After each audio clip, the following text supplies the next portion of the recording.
ça, c'est bon. Donc, ouais, le robot, vas-y. C'est surtout parce que ça enregistre l'audio en même temps. Donc. Ouais, non, c'est bien. J'aimerais bien avoir autant de backup sur les cours que je fais là-bas. Parce que je dis, je fais le cours à la yeshiva, là-bas, je fais un cours de yeshiva maintenant. Mais ça enregistre une fois sur 1 milliard.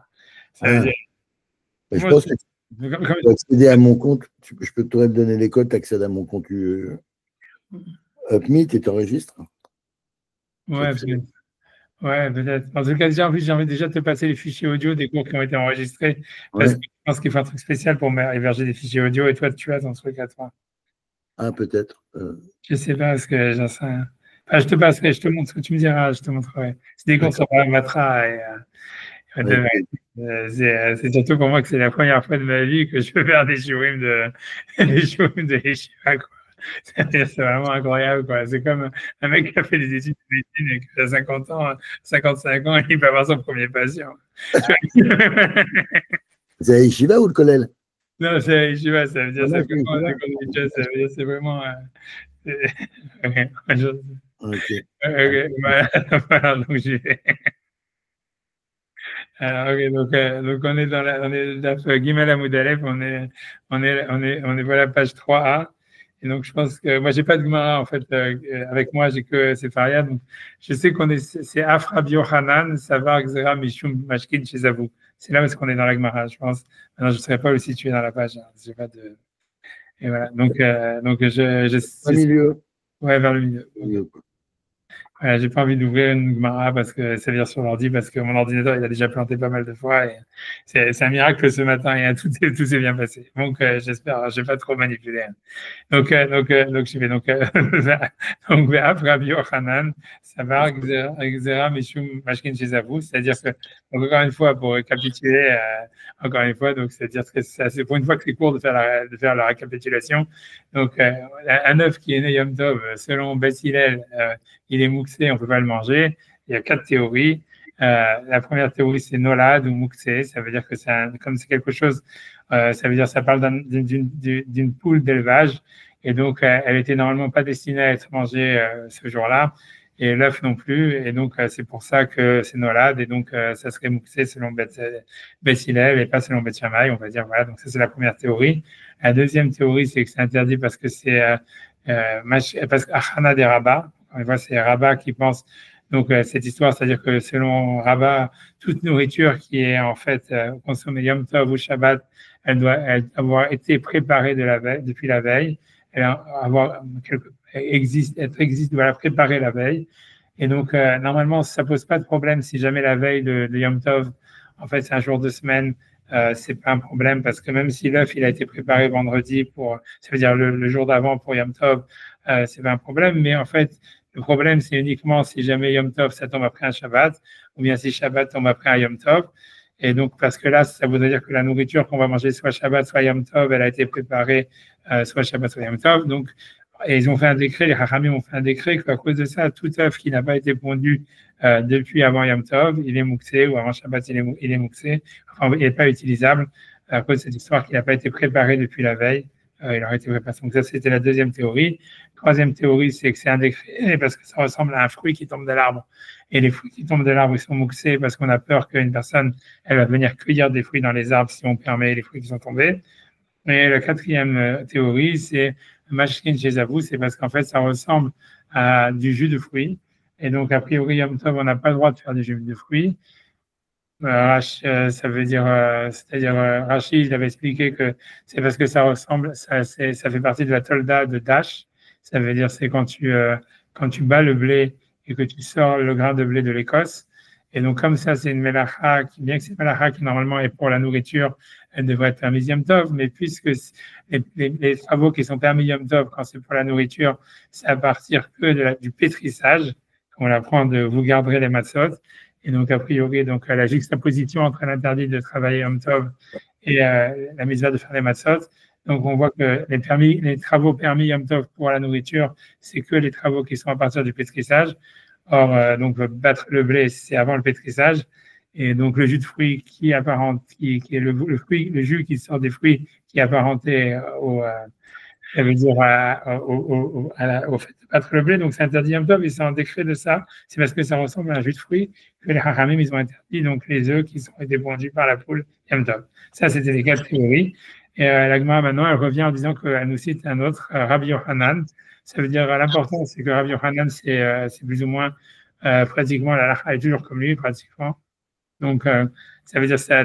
C'est pour ça que c'est un intérêt pour la Gemara de dire que Rabbi Yochanan, il pense, et quel est son avis, quoi. Et donc, l'avis de Rabbi Yochanan, c'est qu'aussi l'explication dans la Mishnah, c'est parce que ça ressemble à des jus de fruits.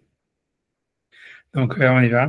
Donc, Rabbi Yochanan, ça va. Donc, Rabbi Yochanan aussi, il pense que l'interdit donc de l'œuf qui a été pondu Yom Tov, Xera Mishum Mashkin Shezavu, c'est un décret à cause des jus de fruits qui sont tombés, qui ont coulé, voilà, qui seraient coulés d'un fruit, qui sont mouxés en fait Yom Tov, de peur qu'il va lui-même les presser, qu'on a vu que c'était interdit. Ok, d'où est-ce qu'on sait que Rabbi Yochanan, il pense que c'est ça la raison de Beth Hillel qui interdit un œuf qui a été pondu Yom Tov. Donc pourquoi? Parce qu'on voit un autre endroit où Rabbi Yochanan lui-même pose une question des Rabbi Yehuda Umshane. Ça veut dire que Rabbi Yochanan, il a demandé une contradiction dans Rabbi Yehuda, dans l'opinion de Rabbi Yehuda, donc qui est un auteur de la Mishnah, et il a répondu. Et de cette question et de sa réponse, on déduit que l'interdit, que la raison pour laquelle, selon lui, en fait, il ne faut pas consommer un œuf qui a été pondu Yom Tov, c'est à cause que ça ressemble à des jus de fruits. Alors, on nous dit, voici la Mishnah. Donc, la contradiction. Nan, il a été enseigné dans une Mishnah. En sochatzin et aperot, leotzim et en mashkin. Donc, on ne peut pas presser des fruits pour faire du jus de fruits, a priori, pendant Shabbat et pendant Yom Tov. On a vu, donc, ça serait la malacha qui est en question. Selon Rashi, c'était un dash, ça veut dire battre le blé, ça veut dire enlever le blé de l'Écosse. Mais si par exemple, maintenant qu'est-ce qui se passe si jamais, comme je vous ai dit, les fruits, le jus, il est sorti tout seul, même par exemple, c'est pas la peine de penser à des fruits hyper mûrs qui dégoulinent, mais par exemple, même le cas simple aujourd'hui, c'est quelqu'un il coupe une orange. Ben, quand tu coupes une orange, il y a du jus d'orange qui tombe sur l'assiette où tu as coupé l'orange. Voilà, donc c'est un cas de Yasum Atzma, voilà, par exemple. Donc, qu'est-ce que tu fais avec ça, avec ce jus-là qui est tombé de l'orange? Alors, Asurin. Donc, Tanakama, il semble dire que c'est mouxé et qu'il faut jeter, a priori, ce jus de fruit qui serait tout.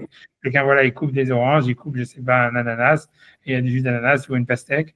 Voilà, donc il y a du jus de la pastèque qui sort. Selon Tanakama, le jus de la pastèque, il est mouxé et il faut le jeter. Rabbi Yehuda, il dit, Imle Ochlan Ayotse Mehen Mutar.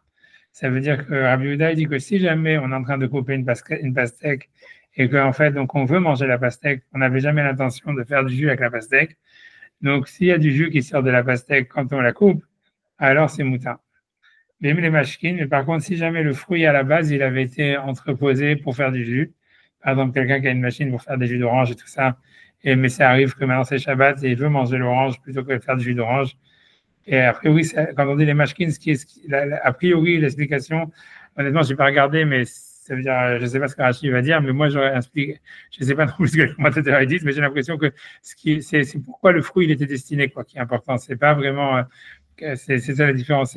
La pastèque, elle n'était pas destinée à faire du fruit, à faire du jus. Voilà, donc même s'il y a du jus qui sort, ça serait permis. Par contre, si jamais quelqu'un il avait une orange, c'est sûr que maintenant le type, pendant Shabbat, il va manger l'orange, il ne va pas faire du jus d'orange.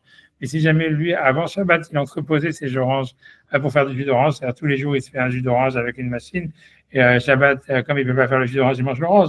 Donc ça s'appellera déjà les mashkins. Ça s'appelle en fait que le fruit, il avait été, ça veut dire entreposé pour la boisson. Et à ce moment-là, s'il coupe l'orange pendant Shabbat et il y a du jus d'orange qui sort, là, il doit jeter le jus d'orange. Ayotze, mais en assour, ce qui en sort, ce qui est assour.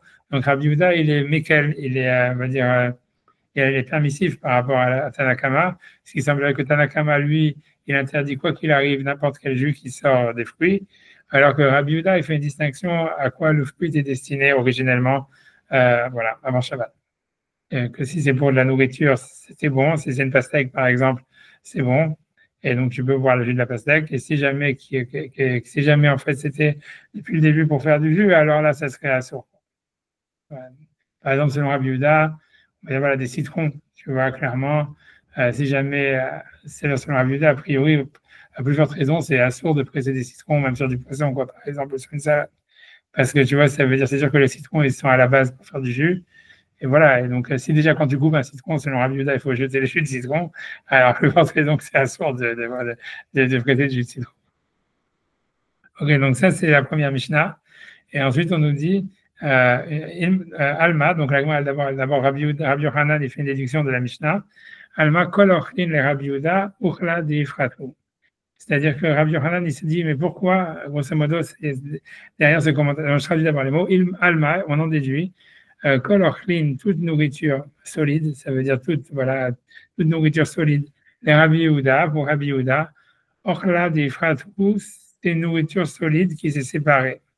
Ochla, c'est nourriture. Ifrat, on l'a déjà vu, c'est se séparer. On a vu, c'était un des premiers rachis sur la Maseret qui faisait l'étymologie du mot Ifrat. Je ne me rappelle plus, mais ce qu'il disait que c'est un truc de séparation, quelque chose comme ça. Ochla de Ifrat, c'est une nourriture qui s'est séparée. Ok. Qu'est-ce que ça veut dire? C'est-à-dire qu'il y a une question sous-entendue. La question, c'est pourquoi Rabbi Yehuda il permet donc de prendre du jus de fruit qui serait sorti d'une nourriture solide, d'un fruit qui était destiné à être mangé. C'est parce qu'en fait, on considère que voilà que à la base c'est de la nourriture solide. Et maintenant, voilà, il y a du jus qui est sorti de la pastèque quand tu as coupé la pastèque. Si quelqu'un veut boire le jus de la pastèque, c'est considéré encore comme de la nourriture solide. Ça reste quelque chose, voilà, un truc comme ça. Ça n'a pas pris le statut de liquide, quoi, pour que ça devienne interdit. Puisque ça vient d'une nourriture solide. Donc, ça serait ça l'interprétation. C'est comme ça que Rabbi Yochanan, en tous les cas, il interprète la vie de Rabbi Yehuda, voilà, qui permet le jus qui sort des fruits qui étaient faits pour être mangés, si c'est sorti d'une manière naturelle. Et sur ça, Rabbi Yochanan lui-même, il objecte une contradiction sur Rabbi Yehuda. C'est quoi? Orminou, et il objecte, Ve'od amar Rabbi Yehuda, et ainsi aussi a dit Rabbi Yehuda, Matne Adam à la kalkala shel perot, Veyam Tov Rishon. Donc, un homme, il peut donc faire ça veut dire une condition, en fait, sur le, comment dire, c'est-à-dire sur un panier de fruits le premier jour de Yom Tov. Donc, je ne me rappelle plus c'est quoi exactement le problème qu'il y aurait sur ces fruits. Ah, j'imagine que là-bas, c'est pour faire un héros. Si mes souvenirs sont... Non, c'est pour enlever le maaser. C'est pour enlever le maaser. C'est bon, enlever le maaser. Ça veut dire l'idée, c'est comme ça, c'est que, ça veut dire, je dis en deux mots, ça veut dire, pour manger des fruits pour Shabbat ou pendant Yom Tov, si on a oublié, normalement, on n'a pas le droit de prélever les maasrot d'une nourriture pour Shabbat et Yom Tov, parce qu'en fait, c'est préparé, c'est comme arranger un ustensile, quoi. Avant, on ne pouvait pas consommer cette nourriture, maintenant, on va prélever le maaser, on peut la consommer. Et donc ça, c'est, ok, donc, ça c'est la vérité. Maintenant, l'histoire, c'est que ici, on parle des 2 jours de Yom Tov de Rosh Hashanah. C'est spécifique à ça. C'est-à-dire que l'idée, c'est que comme les 2 jours de Yom Tov de Rosh Hashanah, ils sont en fait dans le doute. Ça veut dire, en fait, il n'y a qu'un seul jour de Yom Tov de Rosh Hashanah d'après la Torah. La raison pour laquelle on fait 2 jours, c'est parce qu'on ne sait pas lequel c'est le vrai jour. Donc, en fait, l'idée, c'est que quelqu'un qui voudrait en fait prélever le maaser pour pouvoir manger des fruits dont il n'a pas prélevé le maaser, il pourrait faire une condition en disant voilà, si aujourd'hui c'est pas le vrai Rosh Hashanah, donc je prélève les prélèvements de maaser aujourd'hui et voilà, et je pourrais manger ces fruits demain, quoi. Et si en fait c'est demain, voilà, et si jamais aujourd'hui c'est Rosh Hashanah, donc demain c'est pas Rosh Hashanah, donc demain je prélèverai les prélèvements et j'aurai le droit de le faire puisque c'était aujourd'hui Rosh Hashanah. Donc quoi qu'il arrive, grâce à cette condition, il pourra manger les fruits le 2e jour de Rosh Hashanah. Ça c'est ce que Rabbi Yehuda a dit. Je pense que c'est ça l'histoire, tu vois. Ça veut dire voilà. Et ensuite, donc, on nous dit, le 2e jour est aussi Bechla Bacheni. Donc, c'est ça le premier halakha de Rabbi Yehuda qui n'a rien à voir avec notre histoire. C'est donc Matne Adam à la Kalkala, un homme, il veut faire une condition. Kalkala shel perot, ça voudrait dire un sac de fruits ou un panier de fruits. Le Yom Tov Rishon, le premier jour. Le Bechla Bacheni, et le mange le 2e jour. Voilà, en disant, voilà, quoi qu'il arrive, je peux enlever le prélèvement, soit aujourd'hui, soit demain, et je peux la manger demain. Vechen Betsa Shenolda Barishon. Et donc, la même chose selon aussi un œuf donc, qui serait pondu le premier jour de Rosh Hashanah. Te'achel Basheni, il peut le manger le lendemain, c'est le deuxième jour de Rosh Hashanah. Pourquoi? Parce qu'en fait, encore une fois, pour la même chose, c'est-à-dire, il peut dire si aujourd'hui c'est pas Rosh Hashanah, donc l'œuf il a été pondu un jour de semaine, donc il est permis. Et si jamais aujourd'hui c'est Rosh Hashanah, donc demain c'est pas Rosh Hashanah, donc demain c'est un jour de semaine, donc l'œuf aussi il est permis. Et donc c'est ce que Rabbi Yehuda dit, donc il dit on peut faire une condition pour manger l'œuf le deuxième jour de Rosh Hashanah. C'est clair? Et sur ça, Rabbi Yohanan il fait un digyuk en disant Bashini in barishon lo. Ça voudrait dire en fait, c'est uniquement le deuxième. Même selon Rabbi Yehuda, maintenant on parle de l'œuf. Ça veut dire, selon Rabbi Yehuda, en fait, quand est-ce qu'on peut manger l'œuf qui était pondu à Rosh Hashanah? Uniquement le deuxième jour. Mais le premier jour, non. Et alors, en quoi c'est une contradiction? Alors, c'est là où la preuve de tout ce qu'on a dit, ça s'additionne. C'est que, comme Rabbi Yohanan, il comprend que la seule manière d'interdire un œuf qui a été pondu Yom Tov, c'est parce que ça ressemble à du jus de fruits. Donc il dit, on voit du fait que Rabbi Yehuda, il pense que le premier jour de Rosh Hashanah, on ne peut pas consommer l'œuf. Donc ça veut dire qu'il pense que voilà, c'est comme du jus de fruits et c'est interdit parce que ça ressemble à du jus de fruits. Or, dans la première Mishnah, qui nous parlait en fait du jus de fruits qui est tombé tout seul des fruits, Rabbi Yehuda, il avait dit si c'était quelque chose qui était fait pour être mangé, alors c'est permis. Or ici, la poule a été faite pour être mangée. Donc en fait, ça veut dire donc ça devrait être comme de la nourriture qui sépare de la nourriture, et donc en fait, ça devrait être permis. C'est la contradiction. Donc en tous les cas, on déduit, c'est de là où on déduit que Rabbi Yohanan, en tous les cas, ce qui nous intéresse pour l'instant, c'est que c'est ça ce que l'Agma voulait, que Rabbi Yohanan, c'est celui qui pense aussi que le problème dans l'œuf, c'est uniquement du jus de fruits. Parce que s'il y avait les autres problèmes qu'on a cités avant, comme Achana de Rabat, ou Nolad, ou tous les autres trucs, ou de peur qu'il va aller cueillir un arbre, voilà, en fait, il n'y a pas de contradiction, quoi. Puisque c'est peut y avoir 10 000 autres raisons pour lesquelles Rabbi Yehuda, il interdit l'œuf le premier jour. Mais du fait que Rabbi Yohanan, il voit ça comme une contradiction, ça prouve que Rabbi Yohanan, il pense que le seul problème qu'il peut y avoir dans l'œuf, c'est que ça ressemble à du jus de fruits, et donc il voit une contradiction, là, comme c'est un jus de fruits qui est tombé tout seul, donc voilà comment ça se fait que Rabbi Yehuda, il permet du jus de fruits qui est tombé d'une pomme, je sais pas, d'une pastèque, parce que c'est tombé tout seul, parce que ça devait être mangé. La poule aussi, si a priori elle devait être mangée. Donc en fait, c'est la nourriture qui sépare la nourriture, donc c'est une contradiction. Et donc, bon, alors maintenant, l'Agma dit quand même, c'est quoi la réponse de Rabbi Yohanan à cette contradiction? C'est Umeshane Rabbi Yohanan Mukhlefet Ashita. Là, il va y avoir Tosfot et compagnie sur ça. Parce que Mukhlefet Ashita, ça veut dire il faut inverser les avis. Le problème, c'est qu'on ne sait pas dans quel Mishnah il faut inverser les avis, quoi. Donc disons que la solution, a priori, ça voudrait dire, on va dire que, en fait, Mukhlefet Ashita, je pense que ça veut dire, c'est la deuxième. Ça veut dire, c'est dans l'histoire. Non, c'est la première, pardon, c'est la première. Ça veut dire que c'est dans le premier cas, dans le cas de l'œuf avec dans le cas du fruit, du jus de fruit qui a coulé tout seul. Ou Rabbi Yehuda, c'est celui qui interdit dans tous les cas, même si c'était des fruits qui étaient faits pour être mangés. Et c'est Rabbanan qui permettent dans le cas où c'était quelque chose qui était fait pour être mangé. Et donc à ce moment-là, tout va bien. C'est la première qu'il faut inverser. Là, je vous dis à l'oral pourquoi en fait c'est la première qu'il faut inverser et pas la deuxième. C'est parce que en fait dans la deuxième, si on inverse, c'est encore plus problématique parce que dans la deuxième, c'est quoi l'histoire? C'est que Rabbi Yehuda, il dit tu peux faire une condition entre le premier jour et le deuxième jour. Mais Tanakama, il pense que tu ne peux pas faire la condition. Donc si en fait tu dis que ça voudrait dire que si tu inverses les noms, ça veut dire que Rabbi Yehuda, il interdit les 2 jours de Rosh Hashanah. Donc c'est encore plus contradiction. Tu vois, donc c'est pour ça. Donc en fait, c'est pour ça que c'est la première qu'ils vont inverser. Ce que Tosfot il va dire. Et voilà, mais on va voir que malgré tout, dans Tosfot, il va y avoir une deuxième théorie qui inverse la deuxième. Mais on verra ça après. En tous les cas, donc gardons pour l'instant qu'on inverse la première. Voilà, donc on inverse la première. Ça veut dire, comme Rachid, je pense que ce que Rachid va dire, c'est que donc ça veut dire voilà, c'est donc que en fait. Rabbi Yehuda, lui, il interdit les jus de fruits qui sortent des fruits, même s'ils étaient destinés à être mangés à la base. Et donc, ça serait en ligne avec ce qu'il interdit un œuf qui est pondu Yom Tov, voilà, parce que c'est un jus de fruit qui est tombé de la poule direct. Ok. Rien que pour finir, peut-être la Sugia, puisque, voilà, donc d'abord, je finis la phrase de l'Agma. Donc, l'Agma dit, donc, mon préfet d'Achita, donc l'Agma dit en tous les cas, Umidekam meramelehu ahadade, mais du fait qu'il objecte les roues, ça veut dire à eux, ça veut dire ces deux braïtot, à Hadadé ensemble, l'une sur l'autre. Donc, comme du fait que Rabbi Yohanan, il a posé ça comme une contradiction entre les deux Mishnayot, et il en est arrivé à dire que finalement il fallait inverser les avis. Shpa Mina, donc on en déduit Chata Amaou, que c'est la même raison, que la raison, encore une fois, comme on avait dit, que selon Rabbi Yochanan, c'est sûr que la seule raison pour laquelle on peut interdire un œuf qui est vendu Yom Tov, c'est parce que ça ressemble à du jus de fruits. Ok, on peut faire la réponse de Ravina, puisqu'on est sur la lancée. Je ne sais pas, 2 secondes, j'essaie de regarder 2 secondes. Ouais, on va faire les deux réponses qui suivent. Bien que tu vois, normalement, je vais faire Ravina et on va faire les deux réponses. Et voilà.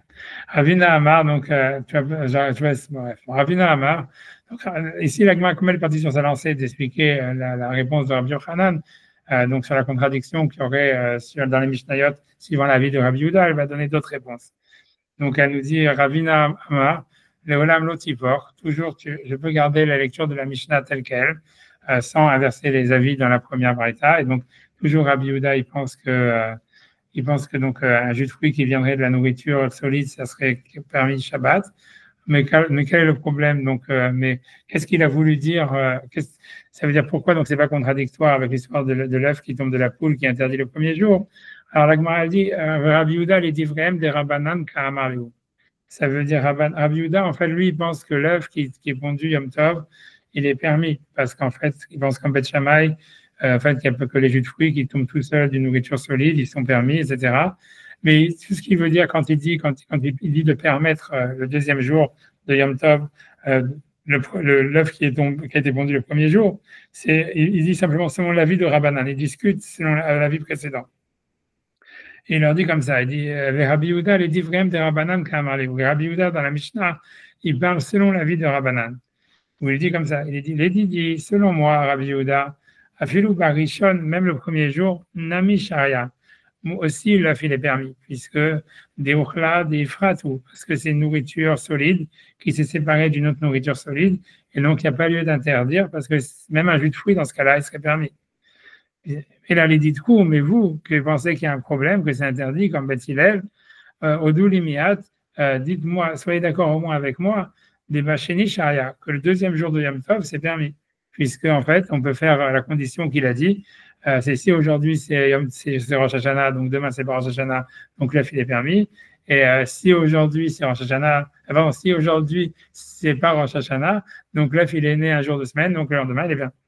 Donc soyez d'accord avec cette condition. Ça veut dire comment vous pouvez interdire les 2 jours. Ça veut dire, selon Ravina, ça veut dire Ravina il pense que c'est permis le premier jour aussi, mais il leur dit, vous qui interdissez, au moins vous devez permettre le deuxième jour.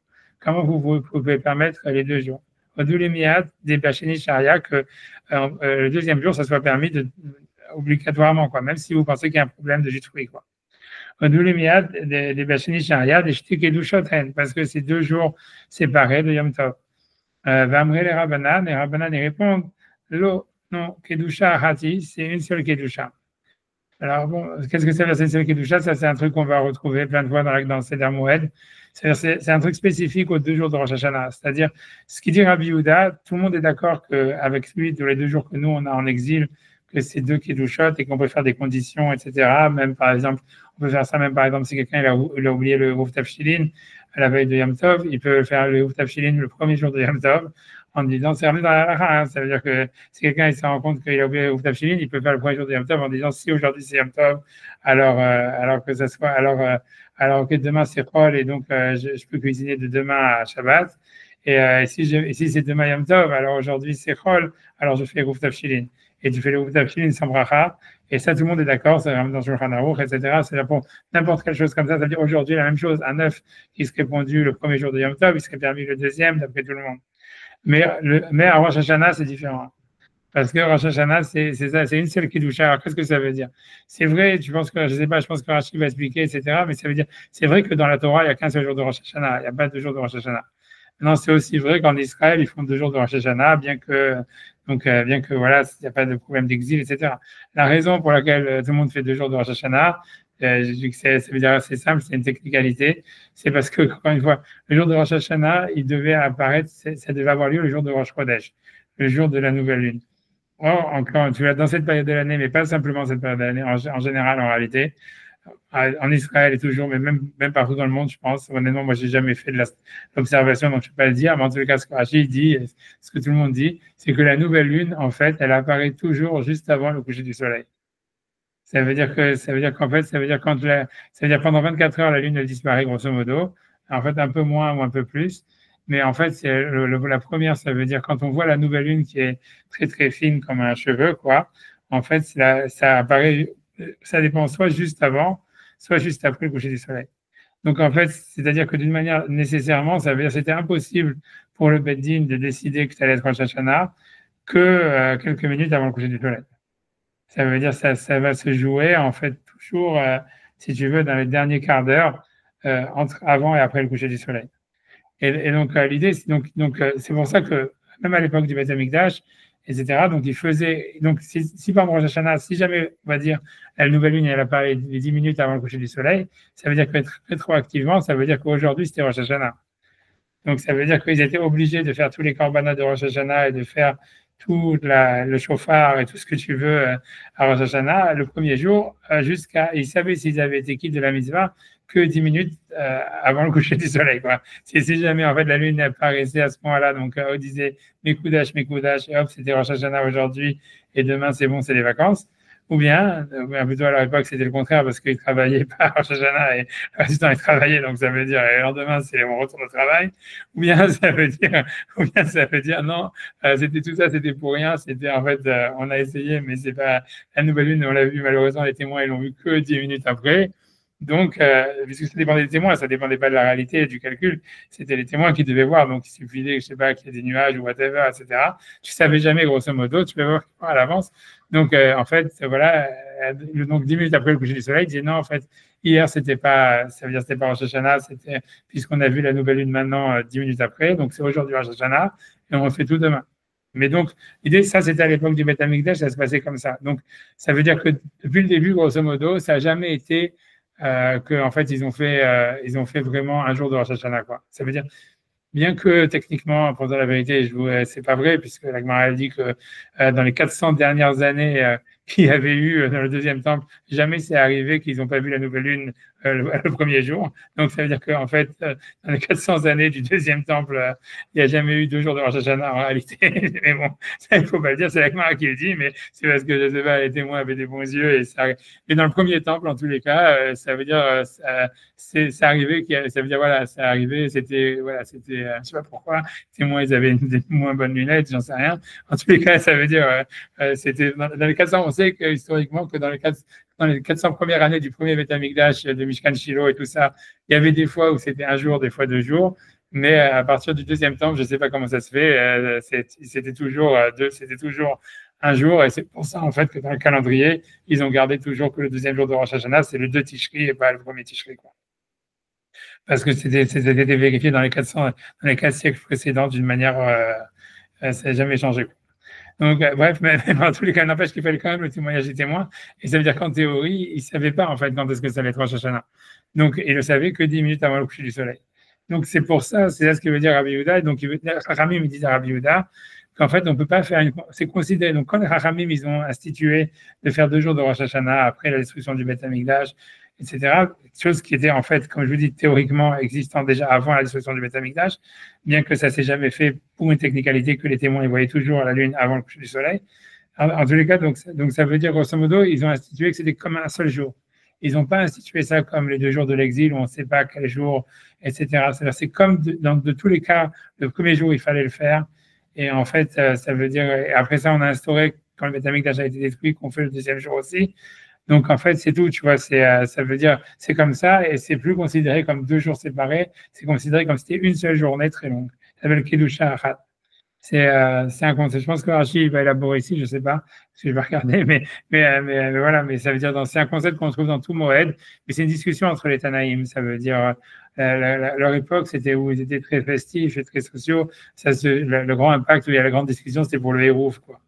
Parce que si tu dis que c'est 2 kiddushot, ça veut dire en fait que si jamais quelqu'un, par exemple, il va aller dans un kiddush, dans une fiesta un jour qui est à l'ouest, donc il veut mettre un hérouv à l'ouest et aller assister au kiddush qui est à l'ouest, et en fait, le lendemain, il peut aller au kiddush qui est à l'est, quoi. Alors que si c'est une seule kiddusha, tu es bloqué sur un seul kiddush, quoi. Ça veut dire, si tu dois choisir quelle fête tu as faite, quoi, le truc bidule. Donc, c'était ça la grosse discussion à l'époque, principalement l'application, plus que pour les œufs qui sont vendus le premier jour ou le deuxième jour.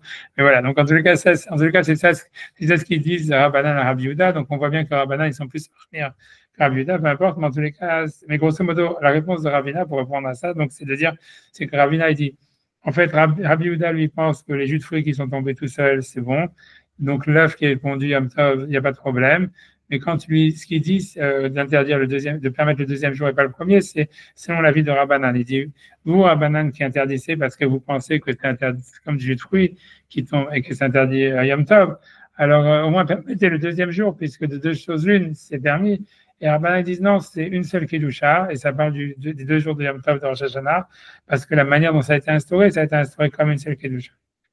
Bah, je sais pas, on fait, puisque pour finir le sujet, quand même, on fait la troisième réponse aussi, bien que ça veut dire, bon, on va la faire. Donc, Ravina, bébé de Ravula Amar, donc Ravina, le fils de Ravula, il a dit, Achab est un égolet à omedet de Gadel Betsim, c'est-à-dire on peut répondre à la contradiction d'une manière simple, ça veut dire qu'on parle donc d'une poule d'élevage, et voilà, et Rabbi Yehuda l'était amé, Rabbi Yehuda, sa raison, c'est parce qu'on a vu déjà, que lui, il a mouxé.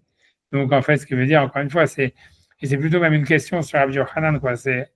Voilà, pourquoi ça veut dire, en gros, je ne vais pas rentrer là-dedans, mais grosso modo, c'est que Ravina, il dit, en fait, c'est ce qu'on avait dit un peu au début, c'est qu'en fait, c'est possible que Rabbi Yehuda lui pense que les jus de fruits, c'est pas un problème s'il tombe tout seul et que tu ne les as pas pressés. Mais en fait, il peut y avoir ici plein d'autres raisons pour lesquelles un œuf, il est interdit Yom Tov. Et la raison la plus simple, c'est parce que c'est mouxé, quoi. Parce qu'on sait en plus que Rabbi Yehuda, on avait déjà vu, c'est celui qui pensait qu'il y avait mouxé contre Rabbi Shimon, etc.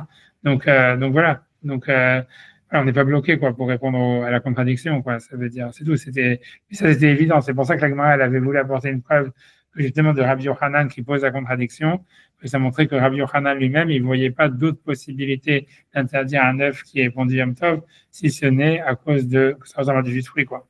Parce que si jamais il y avait d'autres théories, il aurait dit comme Ravina, des Ravula, que voilà, que en fait, le jus de fruits, c'est OK, sauf que le problème dans l'œuf, c'est mouxé, voilà. Mais du fait que Rabbi Yochanan, il n'a pas dit, ça veut dire en fait qu'il ne pense pas comme ça, quoi. Et comme je vous dis, l'important, c'est, comme Rabbi Yochanan, c'est, si tu veux, c'est presque toujours la halakha, quoi. C'est la halakha, elle est comme Rabbi Yochanan dans presque partout. Donc, c'était pour ça que c'était important pour la Gemara de dire que Rabbi Yochanan, il pense ça. OK, donc j'avance, on va faire. Alors, c'est bon, c'est clair? Ouais, donc, okay. Donc, on reprend. Donc, ouais, deux secondes. J'y arrive. Ouais, parce que je crois que je dois retrouver 2 secondes. Une seconde, 2 secondes.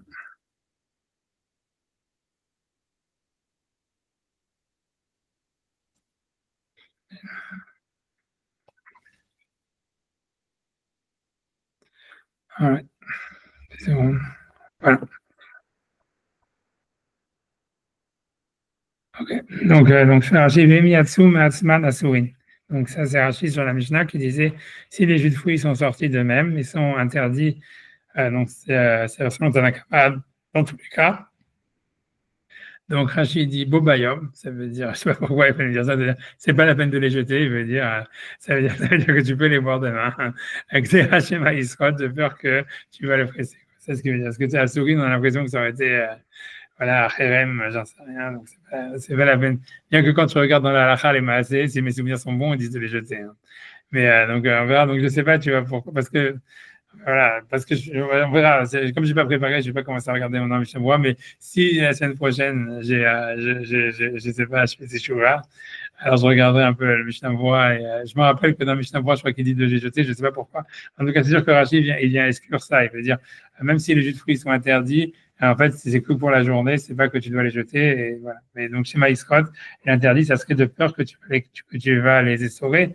Mais voilà, il veut dire que c'est clair, il veut dire que même selon Tanakama, tu n'as pas transgressé l'interdit de la Torah d'essorer un fruit si tu as coupé une orange, même s'il y a du jus qui est sorti ou si tu as coupé une pastèque. Mais en fait, on a peur que tu le fasses. Tu vois, ouais. Encore, tu vois, je sais pas, tu vois. Ça veut dire, je sais pas, ça veut dire, si jamais on pense que c'est interdit de la Torah, de d'essorer un fruit, tu vois, je vois pas pourquoi ça serait permis même de couper une pastèque, tu vois. Parce que comme tu sais que ça va arriver, qu'il va y avoir du jus qui va sortir quand tu vas la couper, ça devrait être interdit de la couper altogether, tu vois. Je sais pas, je sais, c'est psychrécha et tout ça, quoi. Ça veut dire, c'est impossible de couper une pastèque sans qu'il y ait du jus qui sorte, quoi. Avec un rayon laser. Tu vois, donc ça veut dire, donc ça veut dire, donc j'en sais rien. Donc, voilà, donc s'il dit que si vraiment il y a un interdit voilà, comment dire, d'essorer, tu vois, je vois pas, tu vois pourquoi ça serait permis, Bichlal, de couper la pastèque. Je sais pas, honnêtement, I have no clue. Faudra regarder. Je sais pas si ça se fait encore une fois une chose que je dois regarder si je prépare.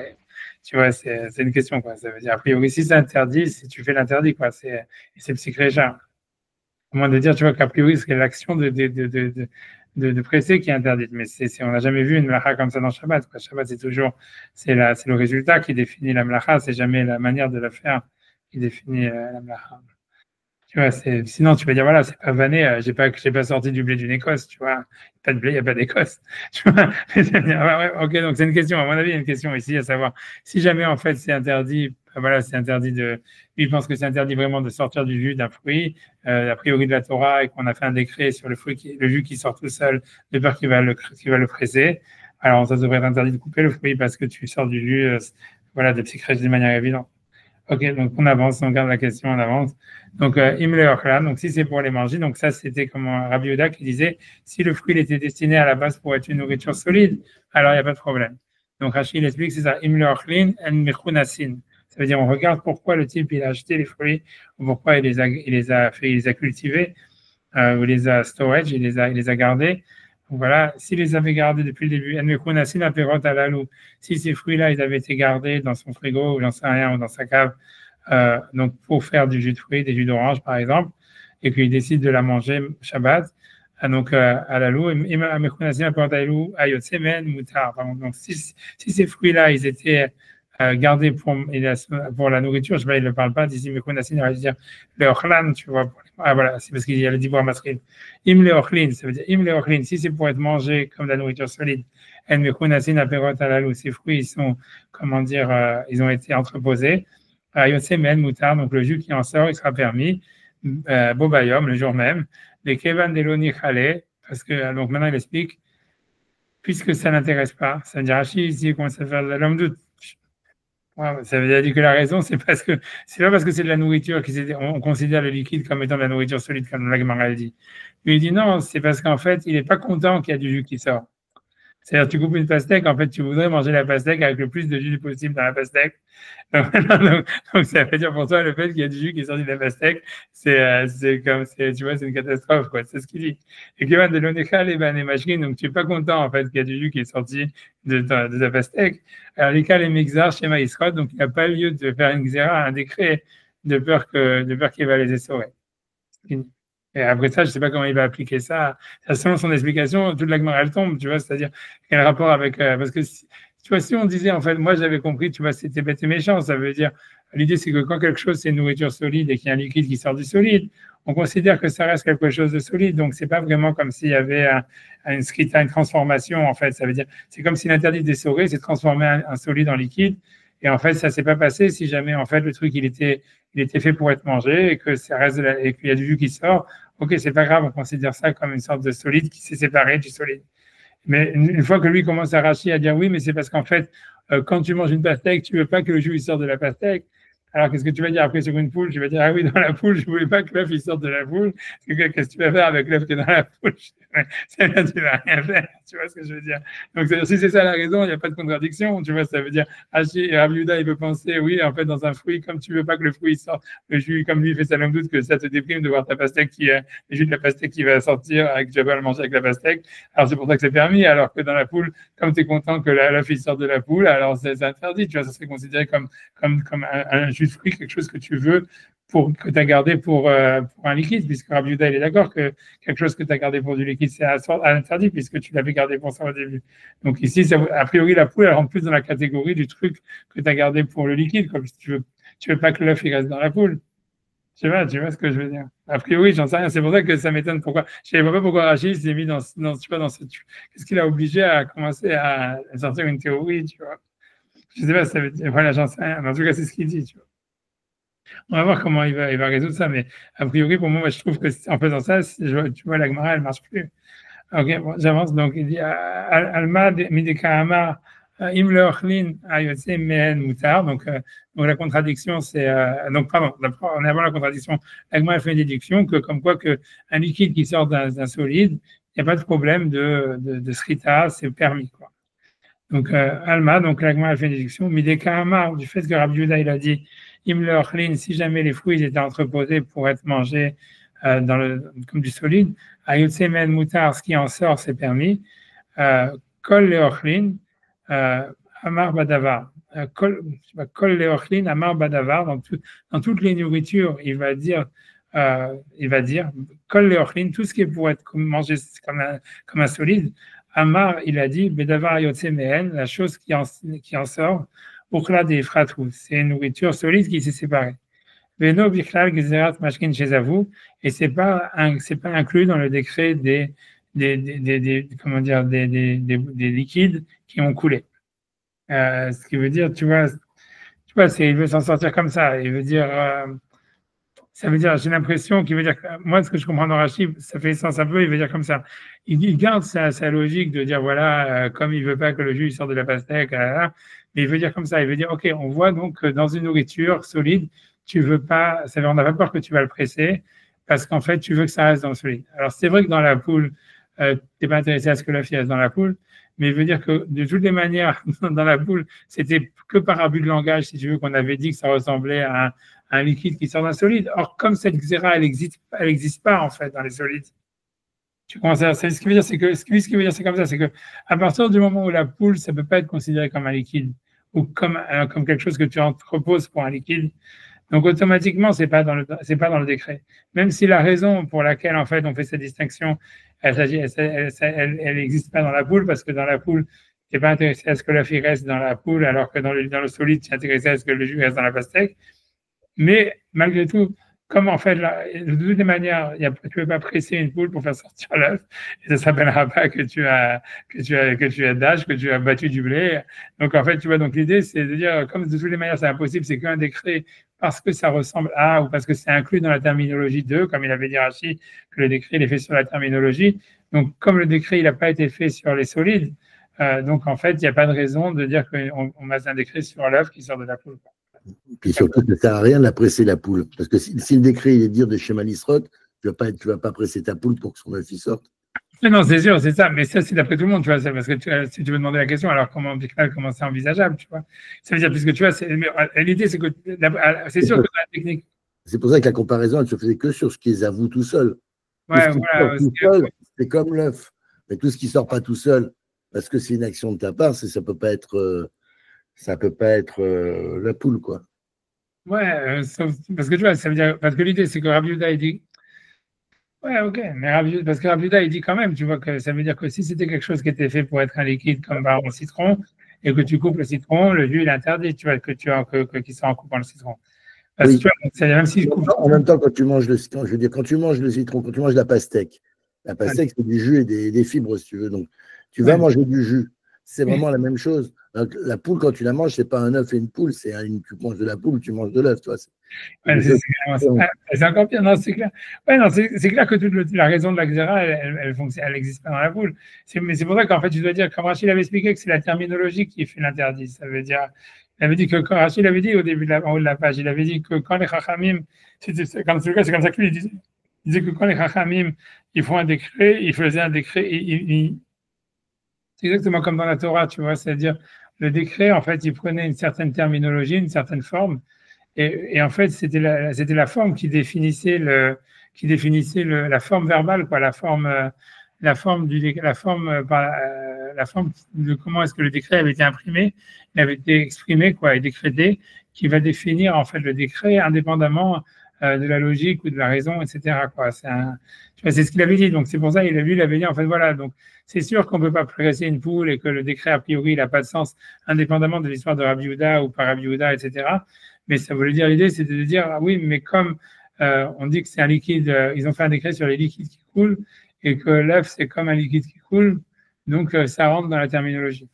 Et lui, il veut dire, OK, c'est vrai, mais comme on voit que Rabbi Yehuda, lui, il pense que quand ce liquide, il coule d'une nourriture qui était destinée à être mangée comme un solide, on n'a pas de décret, donc donc c'est impossible que le décret soit appliqué dans la poule, puisqu'il ne rentre pas dans la définition du décret. Bien que la raison elle-même, pourquoi on ne l'a pas fait sur une nourriture solide, elle ne s'applique pas dans la poule. C'est un truc comme ça qui veut dire, OK. Donc, donc j'avance, tu vois. OK, donc ça peut pas être inclus dans donc du fait que la poule c'est nourriture solide, donc c'est impossible que l'œuf il soit inclus dans le décret des boissons des liquides qui ont coulé tout ça. OK, la Gemara continue. Donc ça c'est la contradiction. Rabbi Yehuda il a dit les ilminés. Donc avant ça, puisque la première Mishnah elle était, je sais pas où est-ce qu'elle est, elle est dans je sais pas. Elle est aussi dans les Rouvines, je sais pas exactement où est-ce qu'elle était. Je sais pas, j'ai pas me. Bon. Je pense que c'est dans. Je pense qu'elle est dans Shabbat, cette Mishnah, la première. Non, c'est où? Elle est dans Shabbat. Ok. Ok, pardon, mais dans les éliminés, c'est pas par rapport à la Mishnah d'avant. C'est la Mishnah elle est dans les Rouvines. C'est Rachid dit les éliminés, c'est ce qui est marqué avant dans la Mishnah là-bas. Pas dans ma rapide que je me disais, parce que l'éliminé, c'est les Rouvines, c'est pas avant. Éliminé, ça veut dire plus tôt. Ça peut pas être plus tôt. Les Rouvines, c'est après Shabbat. L'éliminé, ça veut dire, l'éliminé, j'avais pas vu la fin de la phrase. L'éliminé, n'a de Maseret et Rouvines. Plus haut que cette Mishnah, il était enseigné dans le traité des Rouvines. Rosh Hashanah, donc pour nous dire, en fait, il va expliquer que ça parle de Rosh Hashanah, quoi. Rosh Hashanah, Yareh Shema Titaber. Donc Rosh Hashanah, qu'il avait peur que peut-être, donc ça va être 2 jours. Yeshne Yamim Tovim, et il a peur que, donc, il y ait 2 jours de Yom Tov, parce qu'il va être un jour nuageux, on va dire. Et donc, il ne pense pas que les témoins vont pouvoir voir la nouvelle lune aujourd'hui. Donc, mais Rêve Adam, Shne Eruvin. Donc, un homme, il peut faire 2 Eruvin. Et là, je pense que c'était justement pour aller dans 2 directions différentes, s'il veut, quoi. Les gars, ça va, acheter Kedushoten, parce qu'ils pensent que c'est 2 jours qui sont une sainteté spécifique. Echad Chol Vechad Yom Tov. Il y en a un qui est nécessairement profane et l'autre qui est nécessairement Yom Tov. Velo Yadinan, simplement on ne sait pas, Echol ve Yom Tov, lequel jour est Echol, lequel jour est Yom Tov. Et donc, c'est sur cette même veine que Rabbi Yehuda a dit, maintenant Adam à la Kalkala. Donc, un homme peut faire une condition sur un panier. Les Hamilta, donc sur ce point-là, Aveshte Kedushot, donc ce serait lui aussi encore 2 saintetés spécifiques. Etal au Kalkala Shel Perot, il avait donc un panier de fruits, Tevel, ça veut dire dont les prélèvements n'avaient pas été enlevés. Veshachach Velo Iser Merev Yom Tov, il avait oublié, il n'avait pas prélevé le Maaser la veille de Yom Tov. Vetnan, il a été enseigné dans la Mishnah, En Magbin Terumot ou Maaserot de Yom Tov. On n'a pas le droit de prélever la terumot, la teruma et le maaser Yom Tov parce que c'est comme si on arrangeait un ustensile. Maaser Yom Tov, on peut faire le maaser pendant Yom Tov, bitnaï, à condition. Veomer, et il dit, Im Yom Chol, si aujourd'hui c'est un jour profane, ou le Mahar Kodesh, et que demain c'est un jour, c'est le véritable jour de Rosh Hashanah, et l'Utruma ou Maaserot, Alléluia. Donc, que les choses que je prélève maintenant, ces fruits-là, ils soient Trouma à Maaser sur les autres fruits que je vais manger demain. Yom Kodesh, et si jamais aujourd'hui c'est qu'au Kodesh, donc j'ai pas le droit de prélever le Maaser et la Trouma, En Bidvar et Klum, je n'ai rien dit. Venoten Bahem Siman, mais il garde quand même, tu vois, un signe parce qu'il ne doit pas manger les choses qu'il a prélevées aujourd'hui. Donc, et le lendemain, il va refaire la deuxième condition. Venoten Bahem Siman. Ou le Mahorat, donc, pour montrer lesquels, pour garder les mêmes fruits qu'il avait, donc, qu'il avait destinés comme Maaser au cas où c'était un jour profane aujourd'hui. Et le lendemain, donc, il reprend les mêmes fruits. Ou le Mahorat, Rosa Vomer, et il dit la même chose. Imayam Chol, si aujourd'hui c'est profane, Vetmol Kodesh, hier c'était Kadosh, hier l'Outrouma Maaser. Donc il reprend les mêmes fruits en disant que ces fruits-là ils deviennent Trouma Maaser. Imayam Kodesh, mais si aujourd'hui c'est un jour Kadosh, Etmol Chol, donc hier c'était profane, Arena c'est Trouma Etmol, c'était déjà destiné comme Trouma depuis la veille. Iman Afshar Nitkenu, et donc quoi qu'il arrive, il a fait les prélèvements et il pourrait manger les fruits restants le deuxième jour de Yom Tov. Alors, Labacheni, il mange le deuxième jour. Avalo Berishon, il va le premier jour de Shema Kodashou, parce que peut-être c'était ça, Ben Bidvar Afklum, et que ce qu'il a dit aujourd'hui, il n'avait pas le droit, donc il a mis en condition qu'il ne veut pas transgresser Yom Tov, donc il annule ce qu'il a dit le premier jour. Ensuite, on est voilà, on est dans Rachi. Je sais, les gars je pourrais pas situer où c'est dans la page parce que j'ai pas une Gemara normale. Donc, les gars donc on est 3 A, ça je peux vous dire. Donc, les gars et en ce qui concerne aussi la même chose pour l'œuf. Donc, à vous, je t'ai chose. Donc, Rabbi Yehuda, il pense que c'est 2 saintetés. Un Khatrol, donc un jour c'est profane, Vaïchad Yom Tov, et l'autre c'est Yom Tov. Nolda Barishon, Mouteret Bacheni, donc un œuf qui aurait été pondu le premier jour de Yom Tov, et serait permis le deuxième jour de 2 choses l'une. Soit hier c'était un jour profane, donc il est né un jour profane, et donc il est permis. Soit hier c'était Yom Tov, aujourd'hui c'est un jour profane, donc aussi c'est permis. La Gemara dit, en tous les cas, elle déduit de là que Rabbi Yehuda, malgré tout, il interdit le premier jour, le jour où l'œuf il a été pondu, le premier jour de Yom Tov. Bacheni in Barishon Lo, ça veut dire uniquement le deuxième jour de Yom Tov, on permet cet œuf, et bien le premier. Alma, malgré, donc on voit, Kol Midé des Av, ça veut dire tout ce qui coule, ça veut dire Mimekomo Yom Tov, de son endroit Yom Tov, Filou Ochla, même si c'était en fait de la nourriture, puisque la poule c'est une nourriture solide, Assour, il interdit, donc c'est une contradiction dans Rabbi Yehuda en ce qui concerne les fruits, les jus de fruits, les jus qui sont coulés tout seuls d'un solide. Umshane, Rabbi Yochanan, Mokhlefet Ashita, et donc Rabbi Yochanan, il dit donc il faut changer les avis. Et donc Rachid explique, Shitata Mishnah, ça veut dire c'est la Shita de la Mishnah, donc de la première enseignement, d'En Sochatin, ça veut dire que qui interdit de presser. Donc Rabbi Yehuda, c'est celui qui interdit de tous les fruits, tous les jus de fruits qui sont sortis, même si c'était des jus de fruits qui sont sortis des fruits qui étaient destinés à être mangés. Et c'est Rabbanan qui permettent en fait les jus de fruits qui ont coulé tout seuls, des fruits qui étaient destinés à être mangés. Donc ça c'est ça ce qu'il faut inverser. Et encore une fois, comme je vous dis, parce que si on inverse l'autre, on est encore plus dans les problèmes, puisque Rabbi Yehuda, dans la deuxième Mishnah, il permettait l'œuf le deuxième jour de Yom Tov. Mais l'autre avis, il interdit même le deuxième jour de Yom Tov. Donc si tu inverses, tu n'as rien gagné, parce que Rabbi Yehuda, il interdit les 2 jours de Yom Tov, et il permet le jus de fruits qui est sorti tout seul, donc c'est encore plus difficile. Donc c'est pour ça qu'on doit dire que c'est la première qu'il faut inverser, où en fait Rabbi Yehuda, il interdit les jus de fruits, même s'ils viennent de solides, et Rabbanan, il permet. Ok, la fille, on regarde Rabbi Yehuda. Umedeka Merame, en tout cas, l'agma continue sa déduction.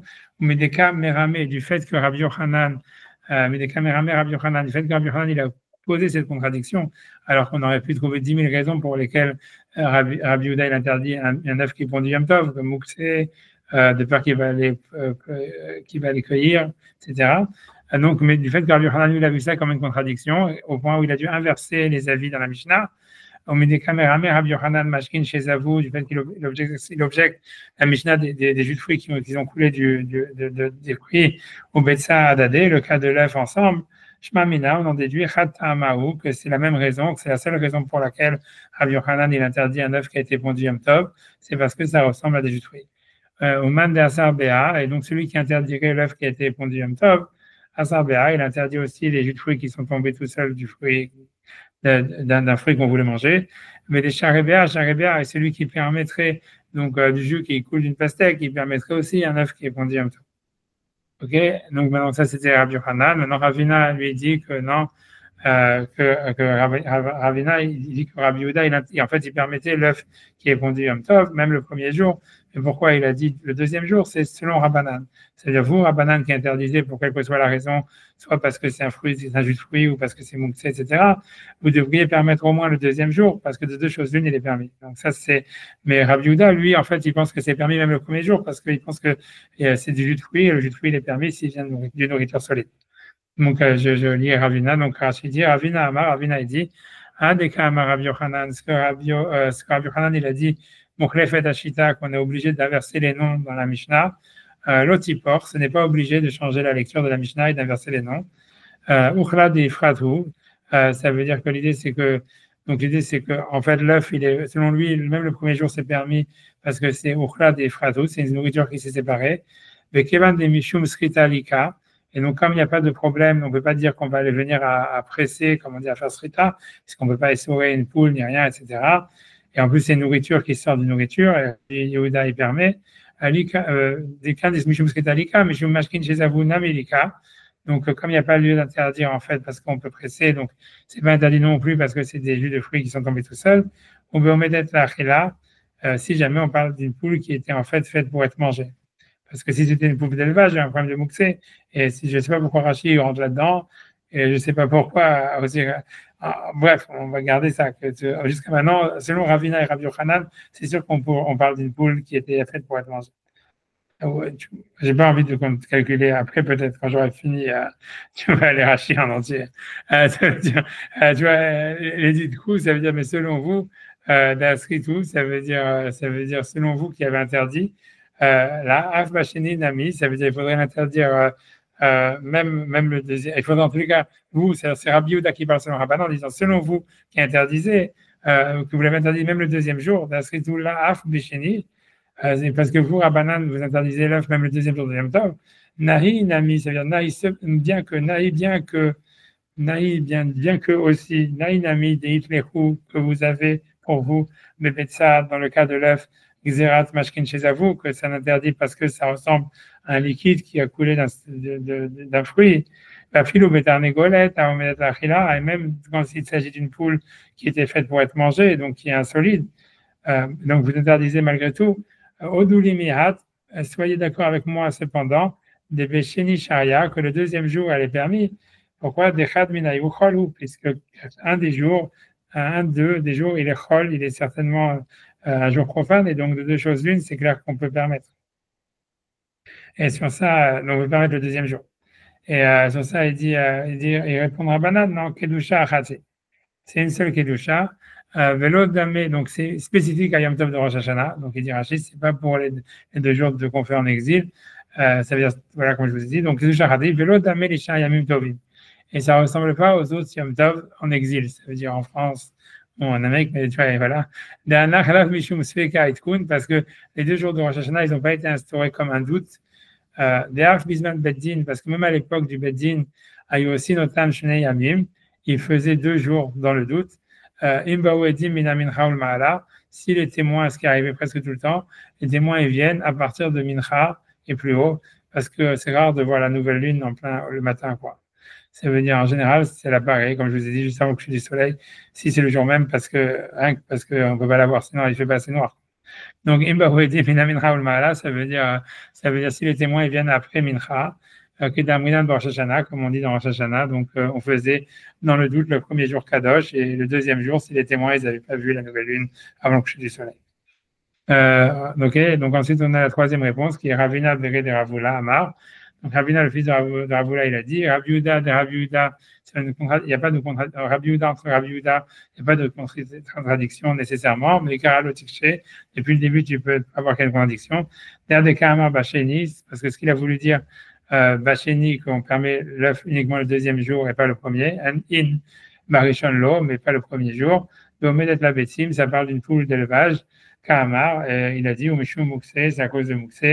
Velo Mishum Ashken chez Savou, et pas parce que c'est en fait, ça veut dire c'est des liquides qui ont coulé, et donc il n'y a pas de contradiction, puisque les liquides qui ont coulé, Rabbi Yehuda permet si ça vient d'une nourriture solide, et donc il n'y aurait pas lieu d'interdire dans l'œuf qui a été pondu Yom Tov, mais il interdit le premier jour de Yom Tov pour une autre raison, parce que c'est Mouxé, parce qu'on parle d'une poule qui a été faite pour l'élevage, et donc l'œuf qui en est, qui en sort, c'est les Mouxé, comme on avait vu. C'est la première explication que l'Agma avait donnée depuis le début.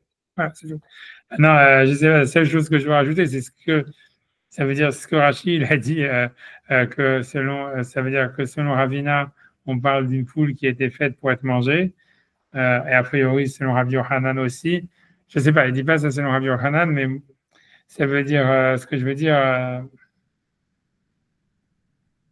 ça veut dire, c'est un peu bizarre, simplement d'une manière calcul, c'est par calcul, c'est-à-dire que, grosso modo, ce que je dis, en tout cas, ce que je dis, c'est clairement sûr sur Rabbi Yochanan. Après ça, sur Ravina, on peut mettre un petit point d'interrogation, mais disons, ce que je veux dire comme ça, c'est que, voilà, Rabbi Yochanan, il a demandé la contradiction dans Rabbi Yehuda en disant, voilà, Rabbi Yehuda, il dit d'un côté que les liquides qui coulent d'une nourriture solide, ils sont permis, et après, il interdit un œuf qui a été pondu Yom Tov. Ok, ça c'est ce que Rabbi Yochanan dit, et la Gemara en déduit, donc on voit que Rabbi Yochanan, il pense que l'interdit d'une poule qui est pondue Yom Tov, c'est uniquement parce qu'en fait, c'est un liquide qui coule d'un solide, sinon il n'y aurait pas de contradiction. Ok. Maintenant, ça veut dire, pour moi, ça veut dire, si la déduction, elle te fait, quelle serait la halakha, on va dire, selon Rabbi Yochanan, si jamais, en fait, une poule qui était faite pour l'élevage, elle pond un œuf. est-ce que l'œuf, il est mouxé? Pour moi, ça veut dire, pour moi, c'est sûr que l'œuf, il est pas mouxé, d'après la déduction de la Gemara, parce qu'en fait, tout simplement pour la même raison, c'est-à-dire que la Gemara, Rabbi Yochanan, il ne veut pas poser une contradiction entre Rabbi Yehuda, sur Rabbi Yehuda, puisqu'il a toujours une porte de sortie en disant, puisque la porte de sortie ultime, c'est de dire on inverse les noms, tu vois, ça veut dire toucher à la lecture de la Mishnah, c'est une solution de dernier recours, tu vois, c'est pas, tu vois, donc si jamais en fait tu aurais pu expliquer que la Mishnah elle parle d'un œuf, d'une poule qui est faite pour l'élevage et l'œuf il est mouxé, donc il n'y a pas de contradiction, donc Rabbi Yochanan il n'aurait pas changé la gersa, tu comprends, il n'aurait pas dit il faut inverser les noms. Donc, ce que ça veut dire en fait que quoi, et comme on avait déjà vu ça, c'est que Rabbi Yochanan, lui, il pense qu'il n'a pas mouxé, et donc il pense que même si, et simplement pour une raison simple, ça veut dire que même une poule d'élevage, un type, il pense, quand il a envie de se faire un barbecue, et même si à la base la poule elle était pas pour les œufs, il peut changer d'avis et dire ok, je vais me la faire, et voilà, et c'est tout, il fait la shrita et il la mange comme ça. Donc ça veut dire, donc voilà, donc c'est pas mouxé, c'est ça ce que je veux dire. Donc ça veut dire, sinon Rabbi Yochanan, il n'aurait pas posé la question. Donc quand tu vois, donc ça veut dire, ça c'est la première chose, tu vois. Maintenant, Ravina, qui dit à peu près la même chose que Rabbi Yochanan, sauf qu'il dit oui, en fait, il dit en fait, c'est pas obligé d'inverser les noms parce que tu peux dire que Rabbi Yehuda, quand il interdit, quand il permet voilà le l'œuf, c'est uniquement, c'est quand il interdit l'œuf, c'est selon Rabbanan, mais selon lui, c'est vraiment permis. Tu vois, et Rachid dit oui parce qu'on parle d'une poule qui est faite pour être mangée. Tu vois, sous-entendu, oui, mais si c'était une poule d'élevage, alors ça serait mouxé. Selon Ravina, pour moi, c'est difficile. Tu vois, c'est-à-dire, tu vois, j'ai pas prévu parce que, en fait, si c'était vrai, alors pourquoi? Parce que c'est aussi Dochak. C'est vraiment donc c'est moins grave de dire que Rabbi Yehuda, il parle selon Rabbanan que plutôt d'arriver à dire on inverse les noms, mais c'est aussi une réponse très tirée par les cheveux. Tu vois, c'est-à-dire que c'est clair que si jamais, en fait, Ravina aurait pu s'en tirer comme Ravula, comme la dernière réponse d'Agmara qui dit non, ici on parle d'un œuf, d'une poule qui est faite pour l'élevage et c'est pour ça que c'est mouxé, ben Ravina il aurait dit, tu vois, du fait qu'il ne dit pas, c'est que lui aussi il pense que c'est pas mouxé, tu vois. C'est sa logique. Donc, Rashi, il ne semble pas dire ça. Rashi, il n'a pas dit ça sur Rabbi. Tu vois, si tu regardes Rashi sur Rabbi Yochanan, il n'a rien dit. Mais quand il parle sur Ravina, il dit spécifiquement, il dit Okla de Ifrat, Vechevan de Mishum Skrita Lika. Ouais, ça veut dire, voilà, Kevan de Mishum Skrita Lika, Mishum Mashkin Shezavu Lika. Ça veut dire, comme on ne peut pas considérer que ça veut dire, ça veut dire, même non, pardon, c'est dans la deuxième, même, tu vois, quand tu dis ça, tu vas dire, vous qui interdisez le deuxième, non, parce qu'il dit, philo, pétard, n'est là. Deux secondes.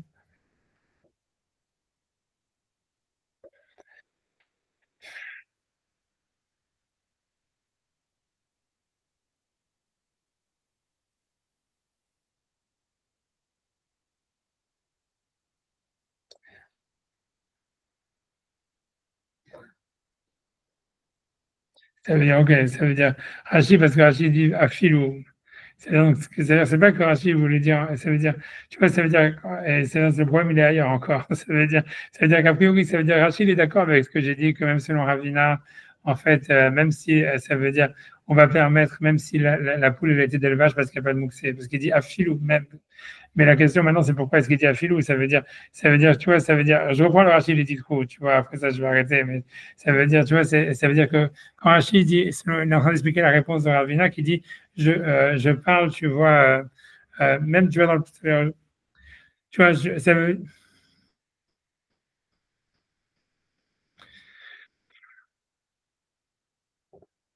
ouais, je reprends les deux Rachid, après ça, je promets, je ne t'embête plus.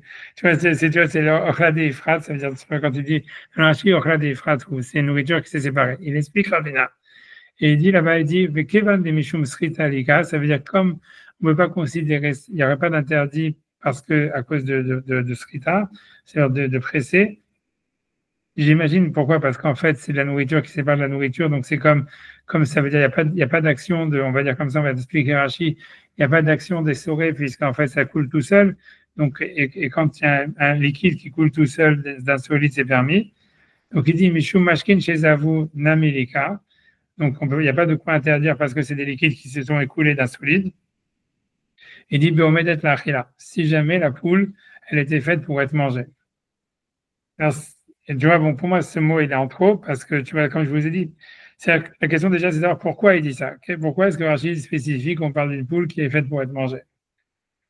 La logique, tu vois, ça veut dire, Si on, ça veut dire, moi je pense, ça veut dire, la logique, à cause de ce que je vous ai dit tout à l'heure, que je ne vais pas répéter, a priori, pourquoi Rachid dit, tu vois, que ça parle d'une poule qui est faite pour être mangée, c'est qu'on a l'impression que pour lui, c'est pourquoi un liquide, quand il sort d'un solide, il soit permis, il faut que ce solide, pour ça, il faut que ce soit de la nourriture solide. Et donc, ça veut dire que, donc, dans le cas, par exemple, d'une pastèque, ok, c'est je veux manger la pastèque, le jus de la pastèque, il sort de la pastèque, alors que moi, je voulais manger la pastèque. Mais il veut dire que dans le cas d'une poule, ok, l'œuf, il sera considéré comme un liquide ou quelque chose qui sort d'un solide, parce qu'en fait, je voulais manger la poule. Mais si jamais, en fait, la poule, c'était une poule d'élevage, lui, il veut dire, en fait, que ça rentrerait, en fait, si tu veux, dans la catégorie d'un liquide qui sort d'un fruit qui était fait pour être essoré, quoi. Ouais. Et, tu vois, et ça, c'est pas évident parce qu'en fait, il y a différence entre un fruit, comme il a dit, ça veut dire, souvent, c'est un fruit qui est fait pour être essoré. Alors, même si à la fin, le liquide, il est sorti tout seul sans que tu l'essores, alors tu peux dire, OK, c'est interdit. Parce qu'en fait, je pourrais l'essorer, quoi. Mais en fait, une poule, même si elle était faite pour l'élevage, tu vois, ça veut dire, c'est pas quelque chose que tu peux essorer, tu vois, comme tu as dit, comme tu l'as dit. Et donc, ça veut dire, moi, je pense, c'est pour ça que je dis que moi, j'ai un point gratuit déjà sur ce point-là, ça veut dire, c'est même si, pour moi, ça veut dire, quand Rabbi Yochanan, il dit, ou Rabina, il dit, c'est quand même plus une poule qui est faite pour l'élevage, ça ressemble plus à un fruit qui est fait pour faire du jus. C'est ce que lui dit, c'est ce que Rachid dit. Moi, je ne suis pas convaincu parce que tu vois, ça veut dire. Et c'est surtout avec le début de Rachid lui-même, il dit l'interdit, c'est à cause de quoi? Et regarde la première phrase de Rachid, même au début, Rachid lui-même, il dit puisque l'interdit, normalement, c'est de peur qu'il va l'essorer. Tu vois, donc il dit or, la raison pour laquelle on n'a pas fait le décret sur quelque chose qui est solide, c'est parce que tu ne peux pas l'essorer. Donc, tu vois, donc, c'est ça veut dire ça existe dans la poule, indépendamment si la poule était faite pour être mangée ou si elle était faite pour de l'élevage. Tu vois ce que je veux dire? Ça veut dire, tu vois, pour moi, tu vois, c'est pour ça, j'en sais rien, tu vois. Je comprends ce que Rachid veut dire, mais pour moi, je suis pas convaincu parce que, voilà, a priori, même, tu vois, c'est un stretch, tu vois, ça veut dire, c'est questionnable, mais moi, c'est-à-dire qu'une poule d'élevage, sa fonction première, c'est de faire des œufs, comme un fruit à jus, sa fonction première, c'est de faire du jus. Oui, mais le jus, c'est. Il n'y a pas de différence entre un fruit. Ouais, mais pourquoi si tu manges des oranges, toi, que tu fais jamais de jus d'orange et que tu manges tes oranges tous les jours, c'est la même orange qui va faire du jus ou à manger. Enfin, pas vraiment, parce que maintenant, ils te disent pour faire du jus. D'accord, mais la différence, c'est que l'orange, tu peux la presser, tu vois, alors que la poule, même si tu la sers pour l'élevage, tu ne pourras jamais la presser. Tu vois, c'est ce que Rachid commence à dire. Ça veut dire qu'à partir du moment où tu fais. Il ne parle pas de. Enfin, la xéra, elle est sur schéma Nisrot, mais en fait, déjà, la fonction, la question d'abord, c'est sa capacité à le faire tout seul. La poule ou la poule, c'est toujours tout seul. Tu vois, dans la poule, c'est toujours tout seul. Le fruit aussi, un fruit, si tu le mets dans un fruit à jus, il va faire tout seul du jus, enfin, parce qu'en fait, ça fait du jus tout seul, c'est par le principe, quoi. Je sais pas si tu mets une orange, ok, c'est vrai que tu la laisses pourrir super longtemps. Parce qu'en fait, ils disent que tu les mets dans, je sais pas, moi, je pense qu'après, c'est quand il y a un panier où il y a plein de. Oui, ça va voir dans l'assiette de Megmar et tout ça. Oui, mais ok. Tu la poses sur la table, elle ne va pas faire de. Ouais, d'accord, mais c'est ça, mais ce que je veux dire.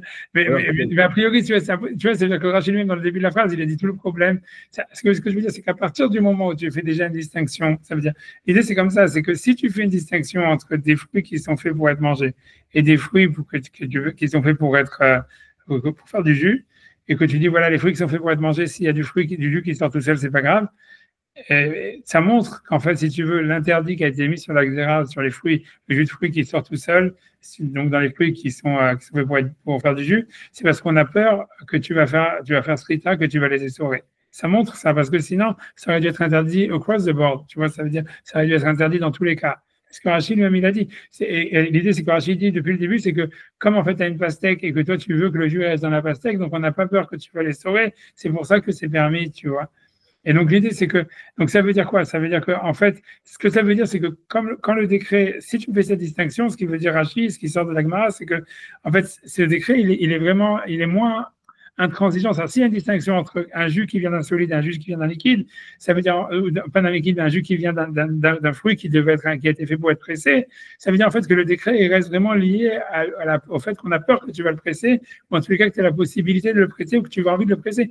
Or ça, tu vois, ça n'existe pas du tout dans la poule, que la poule, elle soit pour l'élevage ou pour le truc, tu ne peux pas la presser. Donc, c'est pour ça que je dis que tu vois que ce que Rashi, alors que la Gemara, elle n'a jamais dit le contraire, tu vois, surtout, c'est que c'est Rashi, s'ils sont obligés de le dire, je ne sais pas pourquoi, d'où il le sort, tu vois, ça veut dire, dans la Gemara, du fait que déjà Rabbi Yochanan, on a vu clairement que tu es obligé de dire que lui, il pense que l'interdit, tu vois, ça veut dire qu'il n'y a pas de distinction entre une poule d'élevage et une poule une poule qui est, tu vois, qui est fait pour être mangée, puisque lui-même, sinon, Rabbi Yochanan, il avait qu'à répondre comme ça, tu vois, il avait qu'à dire, en fait, ici, on parle d'une poule d'élevage, et c'est pour ça que c'est mouxé, etc. Donc, ça veut dire, Rabbi Yochanan, lui, pense qu'il n'y a pas de distinction du tout entre les deux, c'est pour ça qu'il en arrive à inverser les noms.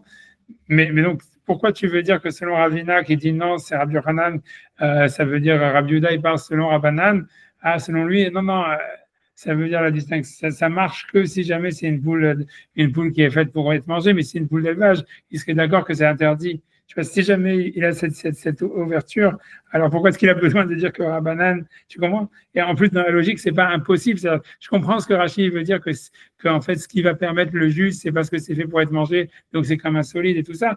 Mais c'est vrai, c'est une logique pas du tout nécessaire à dire. Tu peux simplement dire, voilà, c'est parce qu'en fait, voilà, c'est à partir du moment où c'est une poule, même si elle est faite pour l'élevage, tu ne peux pas la presser, donc ça devient comme une nourriture solide, quoi qu'il arrive, et tout ce qui en sort, c'est permis, tu vois.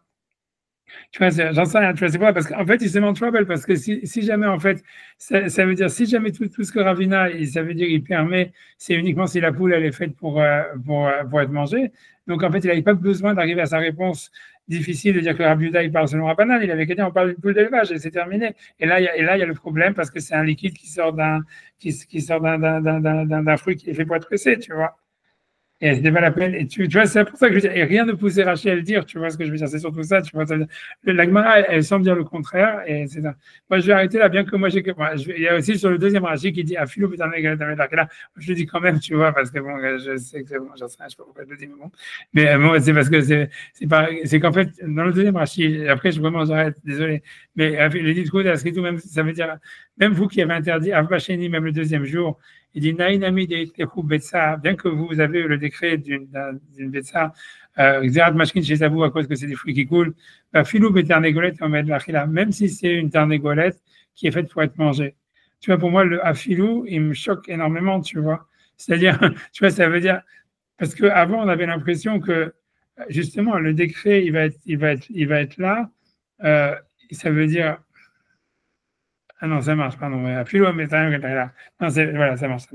Parce que bien que c'est une poule qui est faite pour être mangée, et donc ça serait insolite. Donc, malgré tout, ça devrait être permis parce que c'est un fruit qui est fait pour être mangé. Je dis non, là, vous avez quand même le décret dans ce cas-là. Ok. Alright, ok, c'est tout. Ouais, c'est bon. J'ai pas de problème avec le ZMH. Ouais, mais sur la philo, mais j'ai pas de problème avec le ZMH. Ouais, ok, je sais pas. Si vous avez des questions, je vais vous laisser tranquille. J'ai surtout de la peine à chaque fois pour Youssef. Tu vois, ok, ouais, ça, voilà, moi je laisse tranquille. Ok, voilà, la semaine prochaine, la semaine prochaine, puisqu'on se voit avant. Donc, à bientôt alors. École, merci. Au revoir.